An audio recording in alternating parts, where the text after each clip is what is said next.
When I find out somebody's going to have a baby boy, I'm going to ask them if they plan on circumcising their baby. And people are like, oh, you don't ask about that. Well, of course we have to ask about that. Like, why wouldn't we ask about that? I feel like as a culture, like we need to step up and take more ownership and more protection for our children. And we as adults get to keep learning and expanding and growing. And just because something was done to you doesn't mean you do it to your child. Just because it's tradition doesn't mean you do it to your child. Just because like X, Y, and Z, I think all of us can relate to the fact that we had experiences as children that we would probably rather not pass on to our kids. And circumcision is one of them. We in North America, especially, and that's where I am. I live in California.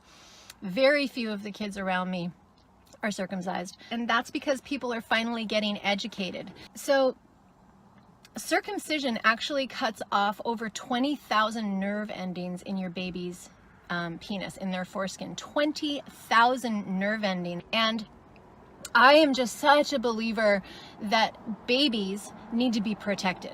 And a baby that comes out of the womb is fucking perfect. Like perfect. Who in their right mind decided, oh, you know what, we should do a snip, snip, snip and a clip, clip, clip of this essential part of their body? Like, why is this part of their body on there if it's not like there for a reason? It's there for a friggin' reason, man.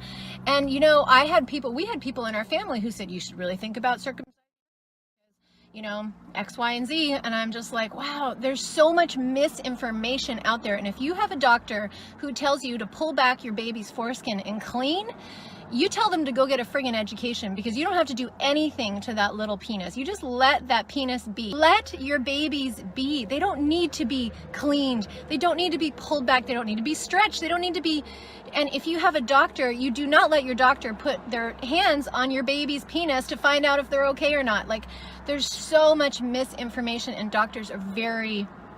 many doctors don't understand this. Thank you for the love and the hearts, because this is a really fucking important topic, and it's one that people will not talk about, and they won't express it because it's like the taboo thing, like the thing that you're not supposed to talk about. I hate that shit. Like, why are things not supposed to be talked about?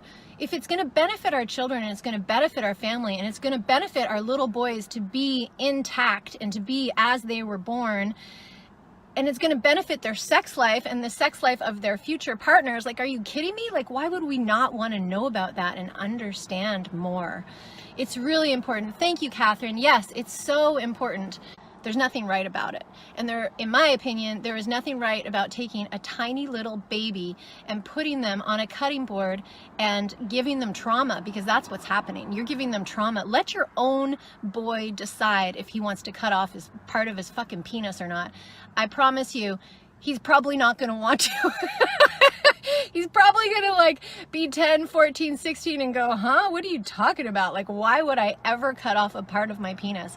And if we're not for female genital mutilation, then you can't be for male genital mutilation, because that's what it is, folks. I've had parents tell me, well, I'm going to let my husband decide because, you know, that's his domain. I'm like, what? Are you fucking kidding me? No, actually you decide. You decide. You're the mother, you decide. The husband gets to decide too, but you decide. And just because your husband is so caught up in like wanting his son to look like me, how many times have I heard that? I want my son to look like me. Are you fucking kidding me? I just want to go bang, bang, bang my head against the wall when I hear stuff like that. It's just, and I get it, it's just ignorance or it's fear. It's a form of inflicting pain and trauma on a tiny little baby. And it's just like, oh, it's so near and dear to my heart. So I wanted to talk about that.